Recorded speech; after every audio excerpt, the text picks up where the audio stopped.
Matt, what did you think of the Meg?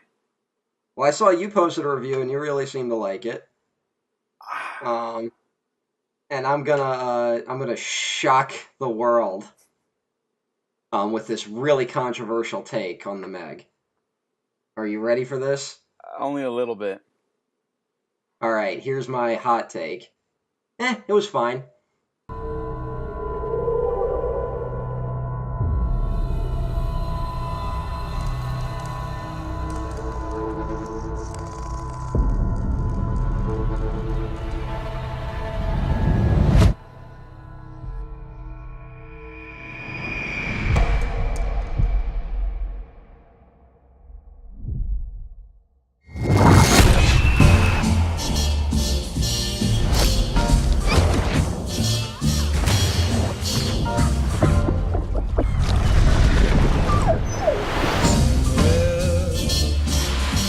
That thing's out there. You need to find it and kill it. Why don't you just put a tracker on it? Did you guys ever watch Shark Week? I did really enjoy watching it with the crowd. Well, also, it's one of those movies, where it's like, okay, if I didn't see it with the crowd, I probably would have just been like, yeah, that was an HBO movie I saw at 11 on a Saturday night, and then move on with my life. That was, that's the movie. Although I would maybe not say HBO. I would say back when I was like 8 and like every Saturday they'd have Sci-Fi Channel marathons, and at the end of the night they would show like one new movie. This feels like that. But I saw this. I had because of weird circumstances. I ended up seeing this twice, kinda. I saw the first half twice, and then I had to leave in the middle of the first time seeing it for reasons. And the first crowd I saw it with was really enjoying it, so that made it a lot of fun. The second crowd was not into it at all, Oh, no. so that might have like affected my enjoyment in some ways. Oh, that's too bad. Okay, so some context. Last year, Matt and I did a Shark Week retrospective of every single Jaws movie. Um, here's the environment I saw it in. I went to something called the Megathon, which was a week early screening at the Egyptian Theater on Hollywood, and there were three movies they showed. First one was The Meg in 3D. The Mm, second one was Jaws 3D in mm. 3D. And then the final movie was Deep Blue Sea, like at midnight. All right, that's not bad. Yeah, yeah, and like I have no interest in rewatching Jaws 3 ever again. Like, not that it's just awful, like it's just boring bad. Yeah, But with the crowd, every moment with like the blatant 3D attempts are I like mean, that's kind of funny. It's like, oh no, wow. I think that would be pretty fun with a crowd that was like into it, like the stupidity of it all. Yeah, and weirdly enough, more people were into that than Deep Blue Sea because after Jaws 3D, like half the crowd left. I Mm. don't know. Well, that's a bit I don't know how much. you leave after that one and not stay for Deep Blue Sea, but whatever. I don't think that's not a great. You should Jaws 3D should have been last, in my opinion. Although I always say whenever I do like marathons, I always put the shortest last, longest first, shortest last. Yeah, So I don't know which one is and this one which. was kind of all over the place because the Meg's not super short either. But It's like 2 hours, yeah, right? yeah, and that one was first, and then Deep Blue Sea I think is like almost 2 hours also, Mhm. and then Jaws 3D is like 80 minutes. It's so fucking short. Yeah, that's why you should end with that one. Yeah. But the Meg, my crowd ate it up, and Yeah, I it is perfectly serviceable, I think. And that's not always a bad thing. Sometimes it's nice to have like cinematic comfort food. I think this will have a nice little spot in my like DVD or Blu-ray collection. Just like I want to watch something in the background. The Meg, sure, all right. Just kind of half pay attention to it, tune in and out. I could see this as a background movie, but not one I would own. Like if I saw it was on Netflix, I'd be like, I can do that while I'm working on shit. Yeah. Oh, if this was on Netflix, this would be like the third best Netflix movie. Yeah, you know what? This wouldn't be bad for Netflix. Yeah. I felt a little let down by the second half of the movie. I think that's where I was kind of like, oh, all right, because it had great like monster movie build up, and then it never like got as crazy. as I wanted it to. Yeah, I really didn't deliver that, and it kind of does. Especially when compared to the book, which I have read. I still need to read it, so I'm actually Um, very excited to know. You can say it. What happens there? it's not, it's just it's more chaotic. Uh, Like I think the one thing is that all the Chinese characters that were in this, if I remember correctly, they were all Japanese characters in the original book. But because China produced this, they shifted it to Chinese characters. And there's some pretty blatant, I think, anti-Japanese sentiments in this film. Uh, like there's that scene where they find a wrecked boat that was destroyed by the Meg, and it was shark poachers. And there's like a moment where we take to be like, oh, how disgusting! They killed all these sharks just to take their fins for soup, and I think that's a delicacy in Japan. And it felt like some.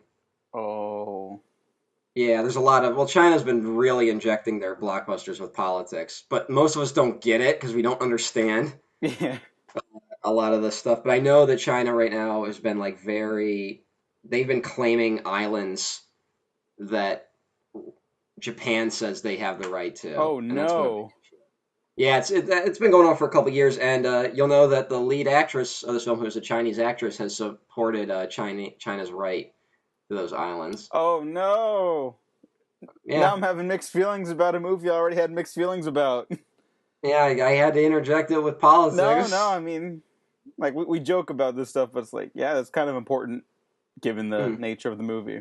And like the joke I had coming out of this was like, you'd never guess that it was co-financed by a Chinese company because it's blatantly obvious. Like at times, like why yeah, does it take place on like a Chinese beach at the end? There's nothing like established there prior yeah. to There's that no, event. we make no connection with the land. Yeah.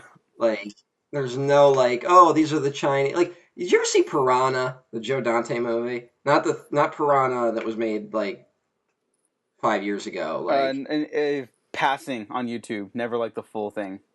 oh God, you gotta watch Piranha. Because Piranha's this great monster movie where like we keep cutting from the main monster plot to like all these B plots of people like hanging out at the lake, and then eventually like shit goes horribly wrong, and all these people end up getting affected, and it's a lot of fun. Um, although this, I was about to complain about something from that movie. I'm not gonna. No, we can There's we, we can complain all about right. this movie. There's an actress in Piranha. I can't remember her name now. All of a sudden, and she like is like this nice lady, and she dies horribly. Which whatever that happens in monster movies, but she's also in Joe Dante's The Howling, where she's a nice lady and she gets violently murdered. And I'm like, stop doing that. It Also, was depressing do you me. remember that conversation we had about Jurassic World Hmm. and how it felt like a Joe Dante movie to some people? Yeah, those people should be shot, Okay, but well, whatever. I'm just bringing up a point here in comparison to what you told me about Howling and Piranha. This is closer to fuck you. This movie's closer to a Joe Dante film, although also falls short. This is fucking miles ahead of Jurassic World, but then again, fucking my colonoscopy was fucking miles ahead of Jurassic World. I will say I like the look of the movie. Okay, like it felt like this is a kind of breezy summer movie that you kind of go into the theater with nice air conditioning, a bag of popcorn, ice cold soda. Like everything felt right. It's just it really didn't push itself enough. I don't think, especially when it Yeah, came to like after the introduction attack from the Meg when it makes its way to the surface. They keep setting up all the stuff on the aquatic underwater station, yeah. I was thinking about and it's that. like, why didn't they ever destroy that? And if Yeah, why does that get destroyed? Why isn't that a bigger part of the story? Like you have this great set, and we just leave it for the second half of the movie on a boat that we just get introduced to. yeah, why? I mean, I don't know. It's just it's a very uneven film. uh-huh. Um, but I like if you're into this kind of stuff, you'll probably enjoy the Meg. Yeah, you could do a lot worse, I guess. You could do a lot worse. Um, I love that Jason Statham is just cool action hero dude. Like that's really it, and that's fine, because that's kind of He's one of the worst characterized like action heroes in recent oh history. totally. But he's just action dude. It's great. Like even Rainn Wilson's character at some point is like, hell yeah, when he jumps in the water, and it's like, yeah, that's how I am right now. He was pretty funny. He was honestly Jason Statham was fine. I like him. He's good at like doing like straight man while also selling the ridiculousness of it. Yeah. Like my men, I didn't. There was something down there. Uh, Also, I kind of just hate. This is just like a pet peeve. Like one of the things I hate that's like just a monster movie trope, which I understand, but I wish it would go away, is the guy who was right the whole time. The one guy who saw it coming.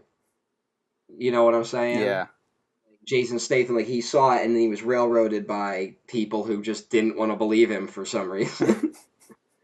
And because that, like, they think that replaces an arc where it's like, oh, it turns out you were right. You don't have to grow now. Yeah, right? Like it Like doesn't change anything for the rest of the movie. there is a romance B plot, but that is so like, whatever. That it's also like barely an arc. Yeah, that's not great, but the little actress that plays the daughter, Hmm. the one who's like basically matching wits with Jason Statham the whole movie and the rest of Yeah. the crew, she is so funny and so adorable. That made me like the movie even so much more. Because everything else kind of just like washes over you character wise. There's some funny moments between people here and there, but I feel like the whole movie should have just been about her. Yeah, you know what? That would have been. If, you know, if she was the one who saw it and no one was believing her, that would work a lot better. Like she's like a little girl, and like she keeps seeing this giant shark, and everyone's like, "Oh, shut up." Yeah. And, but hey, you got to get those action. Jason Statham has to be able to punch a harpoon through a shark's eyeball. Yeah. That was kind of neat, but I wanted a little more oomph with that crazy finale. Because my whole thing Yeah. with my written review, yeah, I did enjoy it, and I guess I would say I liked the movie, more or less. It never got crazy enough for a ridiculous concept like this. And it didn't have to be ridiculous either. There's probably a way to play this straight. You don't do it with Jason Statham, though. And they didn't nearly go far enough in the other direction. So Had this really delivered with, because once like the shark is going for like those beachgoers, had that just been chaotic, I would have been totally satisfied. But you don't see any deaths really. Like everything is obscured enough that you don't see what's happening, you know? yeah, there's like some passing, like you could tell people are being eaten, but you really don't see it. You just kind of register it, if that makes sense. Yeah, there's like blood, but like I remember there's like one. It's in the trailer too, where like someone is swimming right, like in like the chaos shots, and the mouth. You just see the teeth kind of come down, and there's like, but all you see is some blood behind a spurt of bubbles. You know? I do like. There's one kill I really like when that dude's rolling around in the bubble, and when he obviously the shark's gonna pop the bubble, and it like launches at the screen. I was like, okay, that's kind of neat. Not clever, but you know, it's just I don't know. That something. was kind of. It was a good idea, but I just didn't like how it was executed. It made like a cartoon sound. I mean, by that point, the movie's trying to be a cartoon, so I mean that worked for me, but it's not like the highlight of the movie.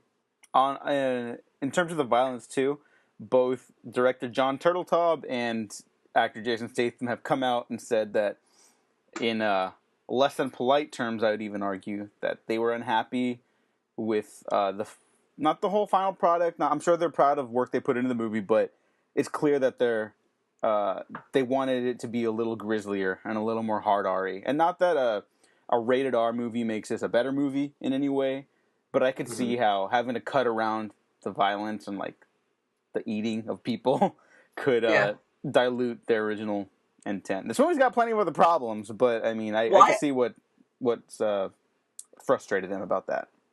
I honestly thought the reason you make a movie about the Megalodon is that you can have it like kill dozens of people without. You don't need to show blood with the Megalodon. Like its mouth is just so fucking big. Yeah. Like there's a good chance that you wouldn't even have to like show people get bitten. Which is really the MPA only really has problems with blood.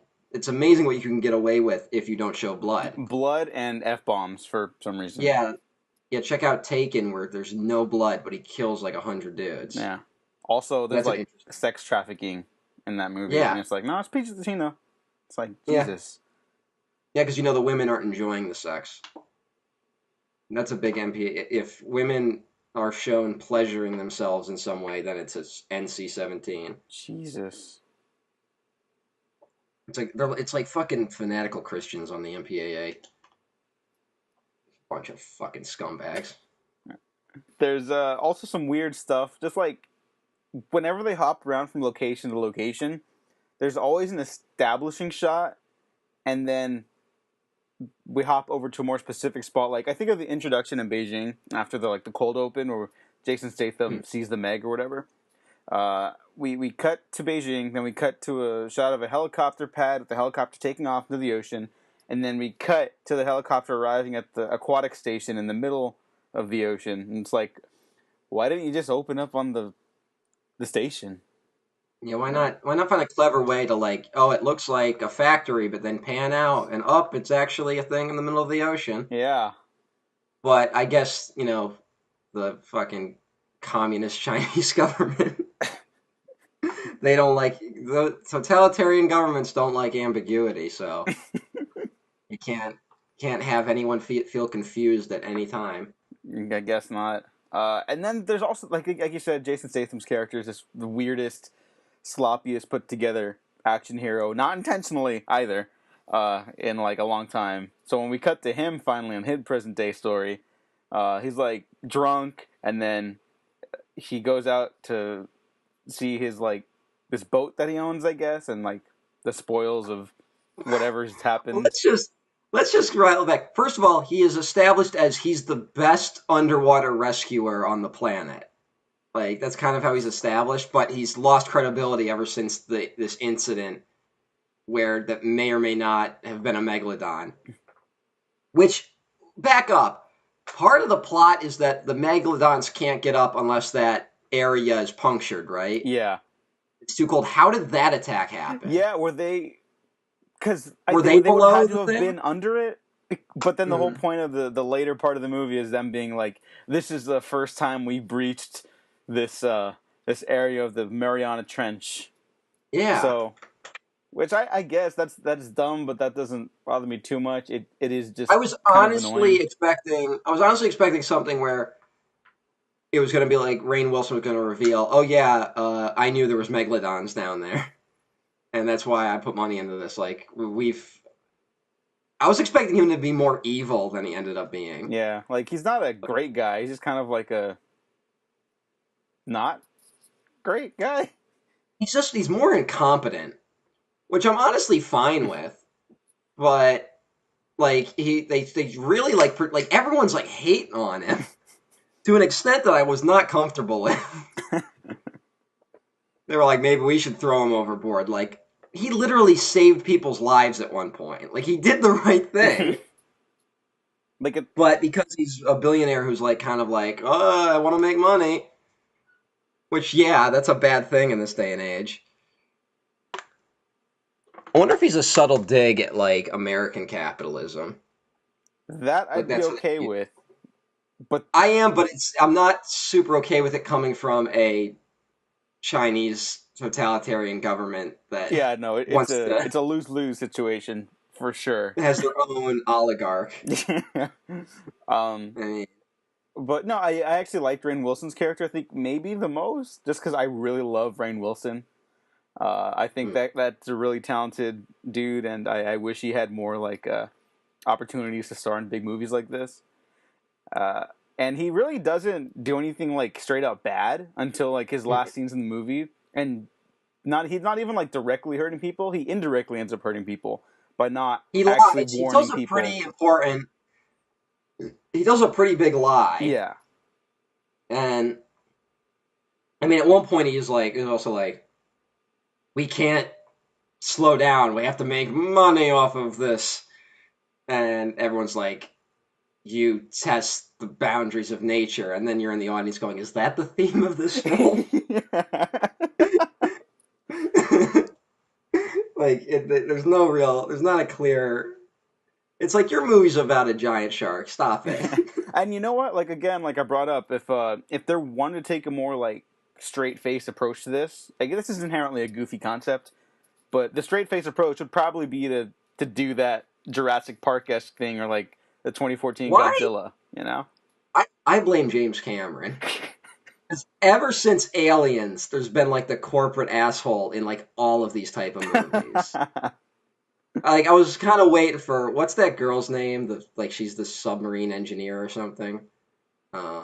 Ruby Rose. The actress Ruby Yeah. Rose. I was like waiting for her to like grab Rainn Wilson and be like, "You don't see the megalodons screwing each other over for a goddamn percentage." uh, Whatever. But then back to Jason Statham. So he's the best guy at this shit, which is apparently an in-demand job. And also, honestly, that's actually a pretty cool shot where, like, for half a second when that sub blows up, you see the silhouette of the megalodon. Yeah. Like, that was actually pretty cool. Like, blink and you'll miss it. But then because he gets disgraced, now he's a drunk. But the moment he gets called back into action, he's no longer a drunk. And he has no problem, like, going right back to what he did. And then he can basically do everything that doesn't involve going to the bottom of the ocean. He's just kind of doing everything. Like there's one scene where he like kind of holds back for a little bit, and then he when he dives back in, I thought, oh, this might actually lead to some interesting conflict for the character, you know. But then it's never brought up again, ever. Yeah, he's just kind of over it because he's got to be action hero man. And we also see that the girl lead, the female lead, is equally as capable as him. Like the only reason she really screws up in this movie is because she usually goes first, and then he gets to learn from her mistakes in order to get around them. That's an arc, right? No, but hey, he's a better character than Chris Pratt in Jurassic World, whose character is Motorcycle. Aww. Yeah.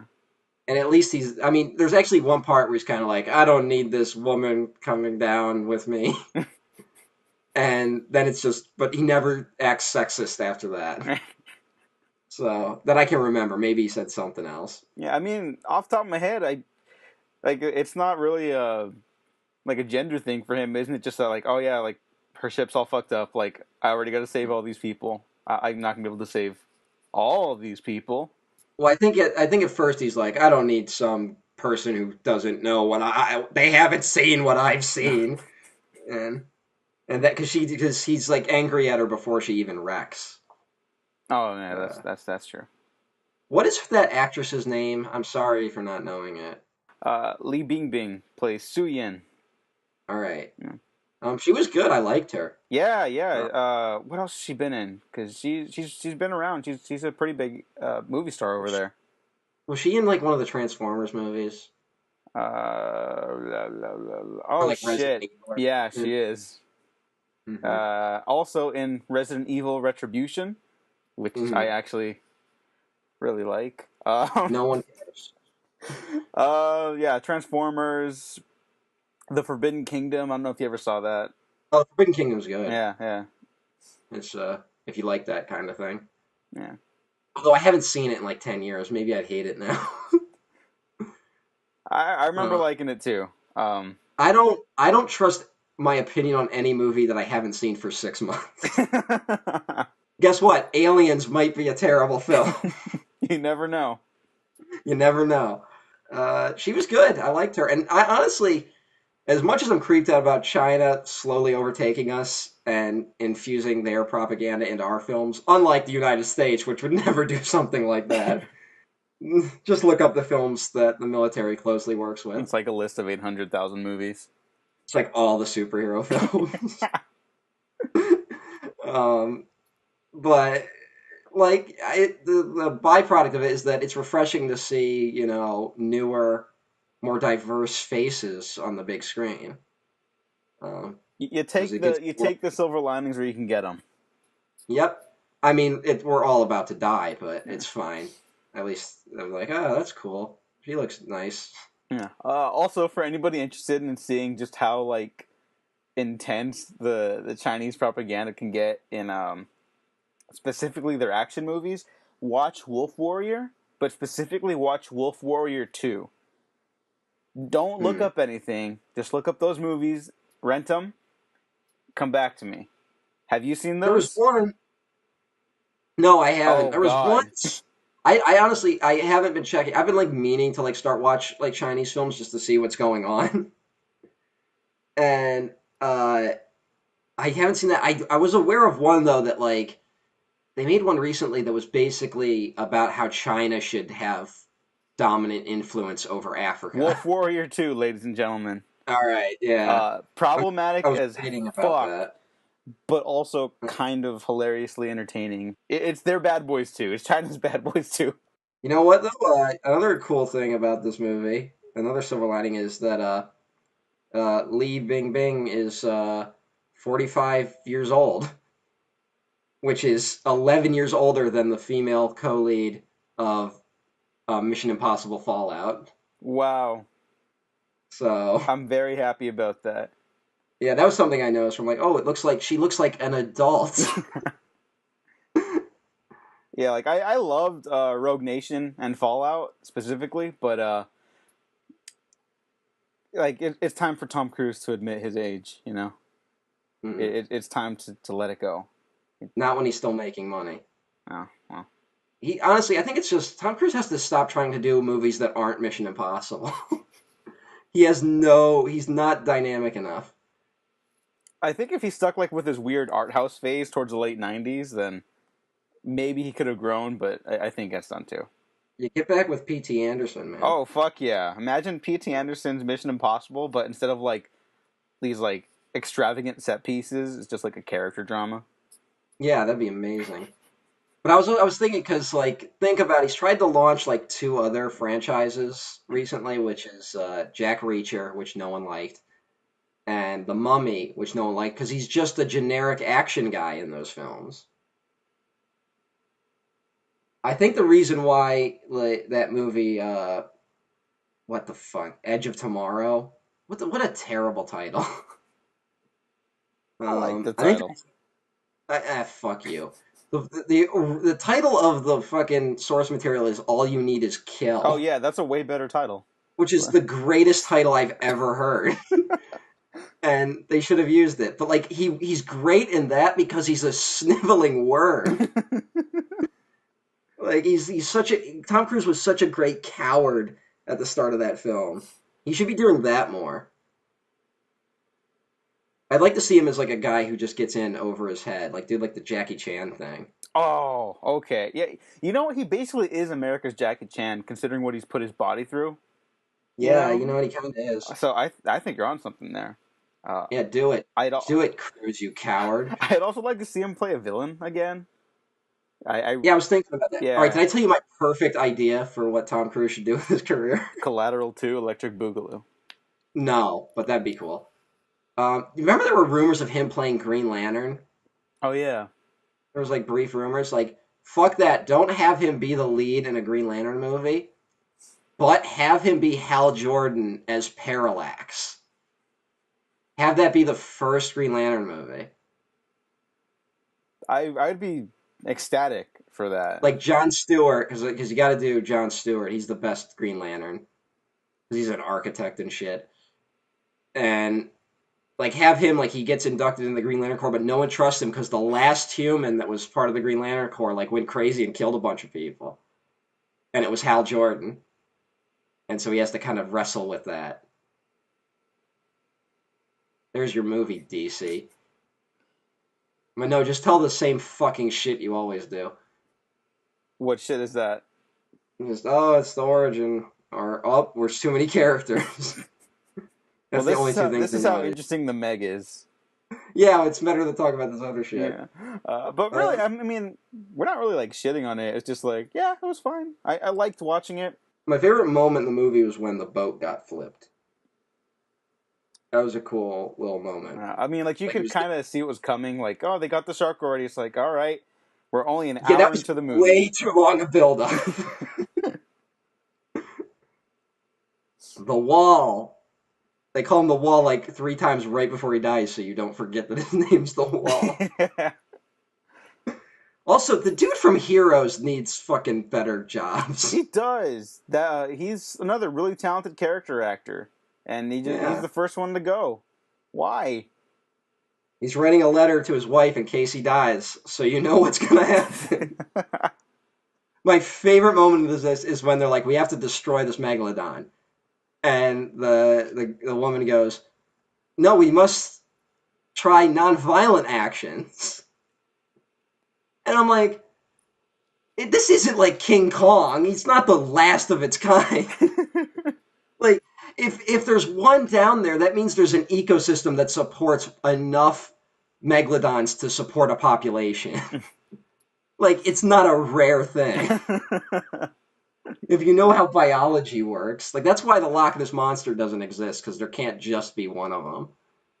Like, there would have to be multiple monsters to support a population and a food supply. Which is also why the megalodon doesn't make any sense. What the fuck is he eating down there? Well, I guess those squids, but... Yeah, I mean, to be fair, we just saw that one region of the trench, which goes God knows how much deeper, probably. I'm not like... I don't want to come across... goes. I don't want to come across like I'm CinemaSins complaining about it. I just think it's kind of funny. Okay. Like, I wasn't like in the theater going, this is bullshit. Yeah. Like, I paid money to see a movie called Meg. I know what I'm in for. I'm not gonna complain about the science that much. Oh fuck! You see the CinemaSins? Like, this came up on my recommended feed on YouTube, so fuck YouTube. They're like, they did a CinemaSins video for Deep Blue Sea, and it's like, you really, like, you're not even trying with that one. Do they complain about the lack of topless scenes? Oh, or no? Oh, Which was is what the doesn't contain a lap dance? Yeah. Fuck you guys. Like, she's in a what is she? Like, they're in a wetsuit, which totally negates a wet t-shirt scene or something. I'm just trying to guess what fucking horrible jokes. Yeah, Deep Blue Sea, that's one where you need to break down the mistakes. Everyone involved in that was trying to make a really serious film about the dangers of curing Alzheimer's.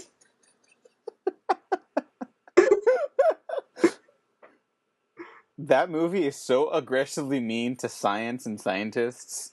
That movie's mean to, like, existence. Yeah, it's amazing. It's great.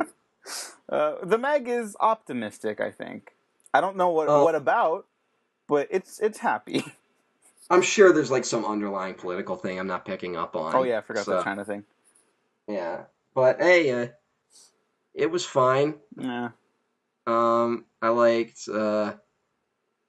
All right, did you notice that, like, towards the end, there was, like, a dozen Jaws references? I was about to go into that, yeah. For the moment that couple on that wedding boat start calling out for the dog, and they're like, Pippin! And I was like, oh, the dog's gonna get it. Because that's the name of the dog in Jaws. And then later, the little kid goes out into the ocean, and his mom's like, all right, you can go out one more time. And he has to convince her, and I was like, Jesus, they're not even trying at this point. It's sort of like in Mission Impossible 2, where John Woo just straight up rips off that beat from Last of the Mohicans at the waterfall. Stay alive, no matter what occurs. I will find you. No matter how long it takes, no matter how far. I will find you. Just stay alive! I'm not going to lose you!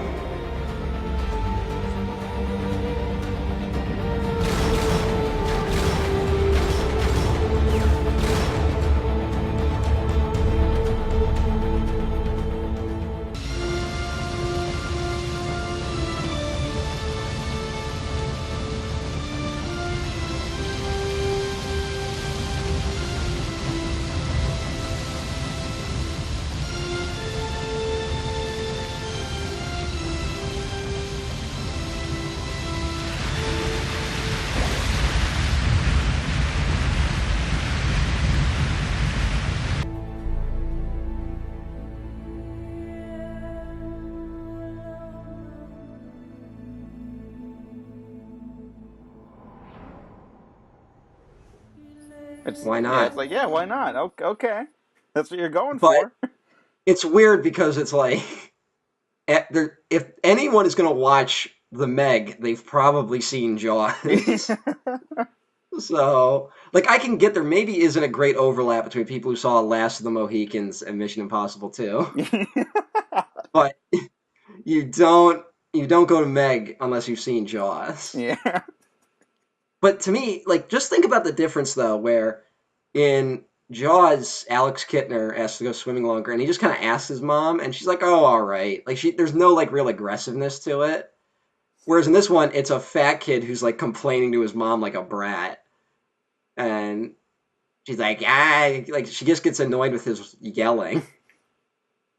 Like that was a weird like kind of like listen, like be a good parent moment. Whereas the Alex Kittner death is more like a tragic moment. Yeah, like, what are we even supposed to feel from all that stuff in the Also, the back half of fat this? kid doesn't even die. Yeah. So I'm glad the dog didn't die. Actually, that was my favorite part when the dog was revealed to have survived, and it means nothing, but I just, you know, that was weird because the whole wedding group survived. yeah, we've seen the Meg already tear apart like a bunch of other ships, so it's like, how, Yeah, why? but also like they like it was so weird because they introduced this wedding party and then the bride is like being a brat, like she's being a bridezilla a little bit, a la Jurassic I World. was about to say, you know where that needs to go. And it was so weird because I'm like, because this movie was going out of its way that like all the victims were kind of assholes except for like the two that we knew, Yeah. and there was like this real emphasis on like, oh, they're either poachers or they're drinking or they're just they want to check out the ladies or something. And so like they set up this bridezilla, and I'm like, oh, I guess they're making her an asshole so we don't feel bad when she dies. But then she didn't die. So it was just like the shit on women who want to get married, I Yeah, guess. I don't.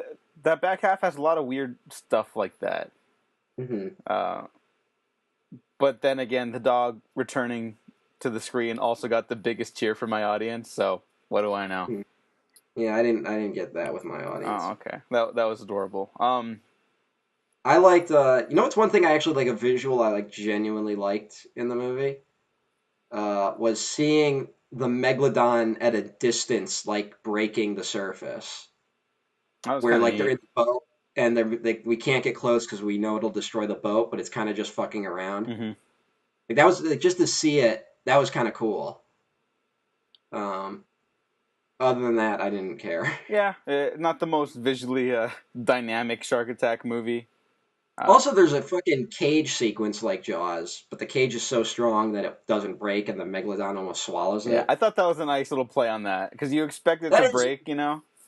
but then it's like, oh, we got to get her out of there. But wouldn't the megalodon just choke, and that would solve all our problems? Imagine that's the discussion they had. Like, want to just choke? Yeah, we gotta go rescue her. Wait, but hold on.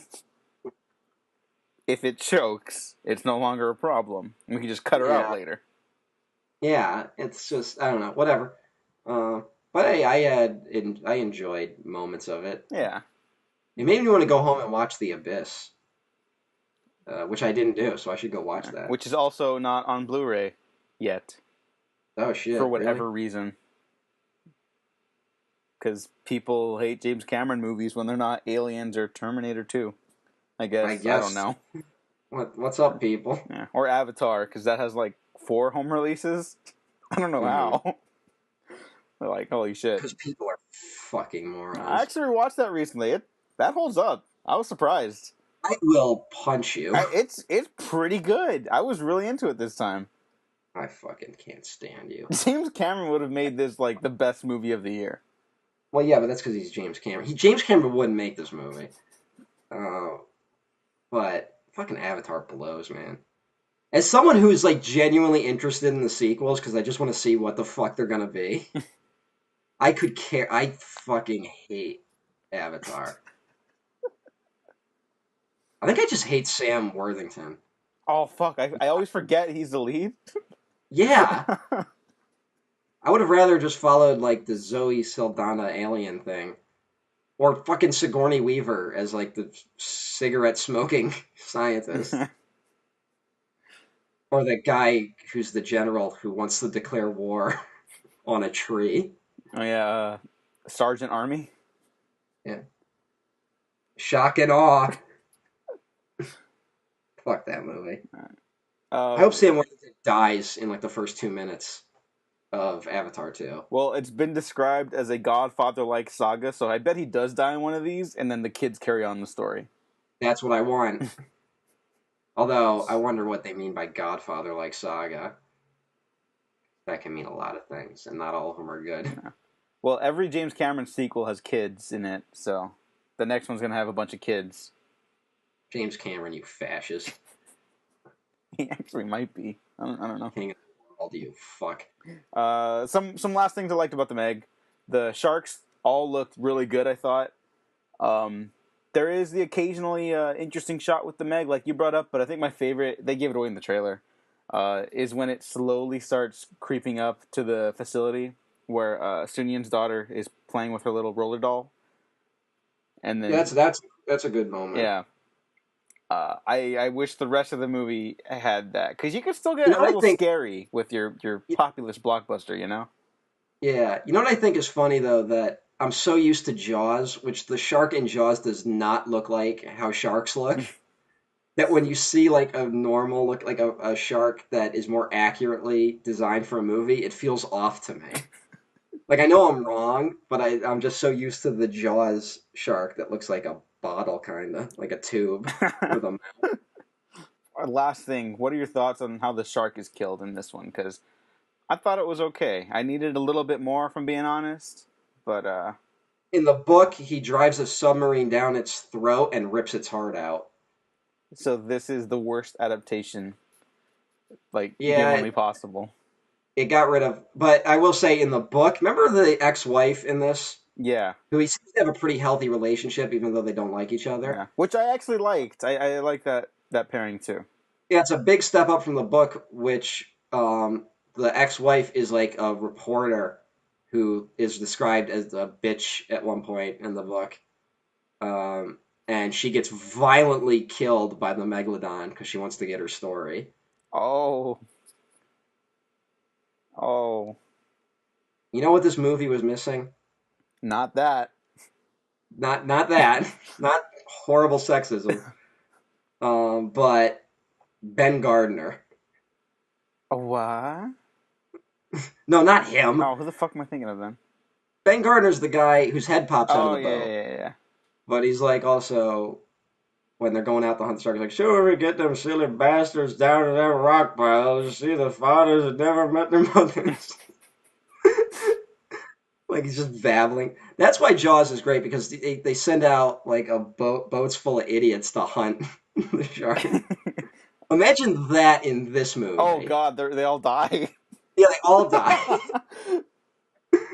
But I think that's another thing I liked about the Meg too, where it's just everyone has a job and they're all good at it and they all mostly get along. Any conflicts that Yeah. arise, I mean, it kind of makes for a boring like arc overall for the characters, but for a movie that should be breezier and like a nice little cap to a summer movie season that's been a mixed bag, admittedly.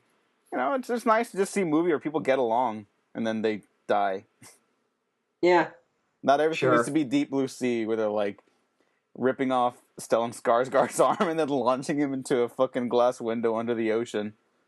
Or He, someone screaming that they don't want to die before getting eviscerated in a pool yeah. of water. Or, Skarsgård getting attacked right after he says, God didn't do this. We did. And then, Like, go and play God, he'll fucking have a shark rip your arm off. That's exactly what I want out of my supreme deity. Just a real petty asshole.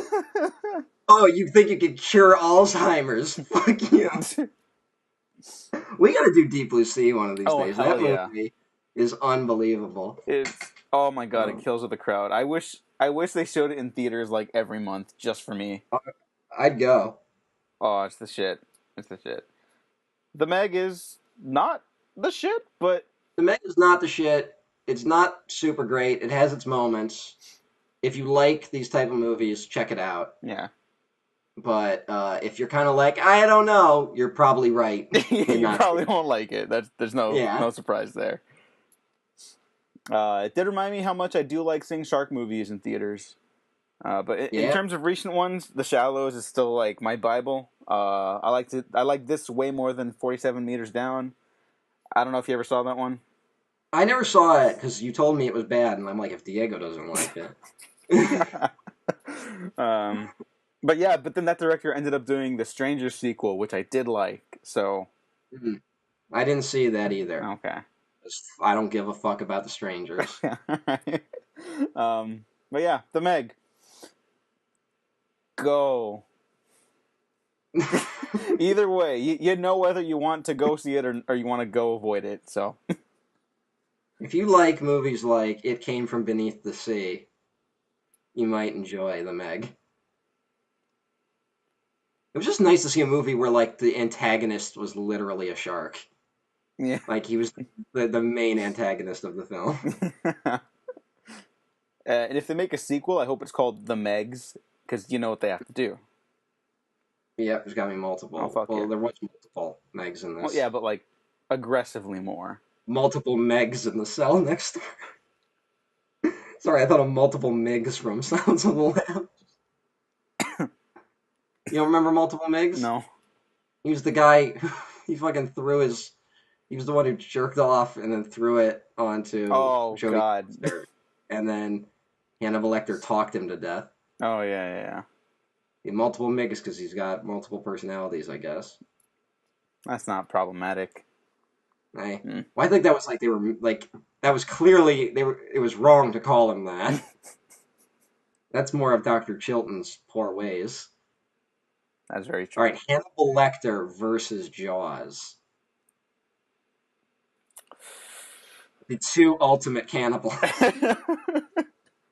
Well, the shark wouldn't be a cannibal; it'd just be a man-eater. The two man-eaters, then. All right.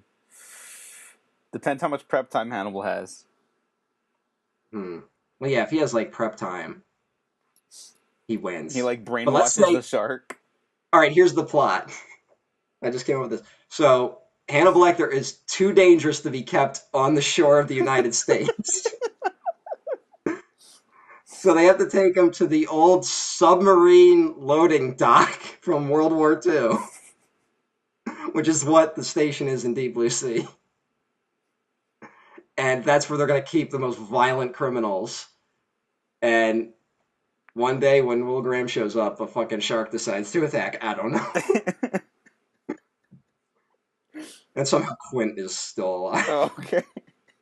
Oh my God, I'd buy a whole book about Quint and Will Graham just sitting on a boat. Well, it would just be Quint harassing Will Graham. I'm sick of you sons of There's bitches. one thing, Mr. Graham. You college boys don't know enough to admit when you're wrong. I want to watch Jaws. All right, you should go watch Jaws after we're done recording this Jaws. episode, and after you let people know where they can find you. I'm at EmperorOTN at Twitter.com and YouTube in the near future. And you can find me at DEWO Waffles, Waffle Press on YouTube, Twitter, SoundCloud. Like, subscribe. If you didn't like this, like, subscribe anyways, because you might find something you do like. Also, the Predator retrospective is starting now, and available before this episode is even up. What up? Yeah.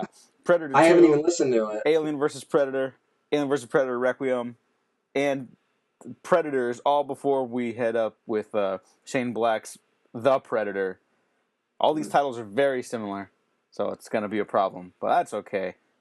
And then we have to find another thing to do a retrospective on. I think there are a couple movies out there with our names on them. I think there's a couple franchises that people would like to hear us talk about. Maybe one around the... Maybe one around one of the most important holidays of the year. There you go. Arbor Day. He looks heroic, but he's kind of got a negative attitude.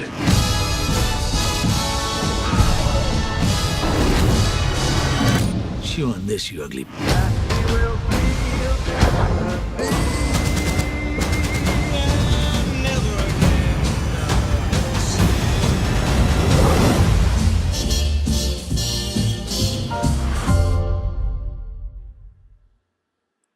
We've been professionally unprofessional.